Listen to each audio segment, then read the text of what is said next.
ওই ফ্রেমে যেটা ছিল আমার হাতে কিছুই ছিল না। ওইটা ছবিটা আমার ফোনে এখনও আছে, বা আমার ওই ফেসবুকে 5ই আগস্টে যে পোস্ট করা ওইটা এখনও আছে।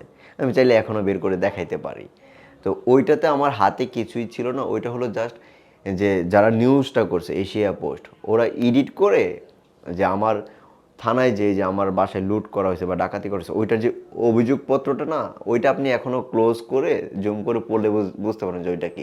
ওরা এডিট করে ওইখানে আমার হাতের মানে ওরা ফ্রেমটা এমনভাবে সাজাইছে মনে হচ্ছে আমার হাতে কিছু আছে। ওইটার ভিতরে হলো আমার অভিযোগপত্রটা, আমার যে থানার অভিযোগপত্রটা ওরা নিজেরা ফ্রেম বানায় ওইভাবে করছে আর কি ওটা। তুমি গণভবন থেকে ওই দিন কি নিয়েছিলে আপনি?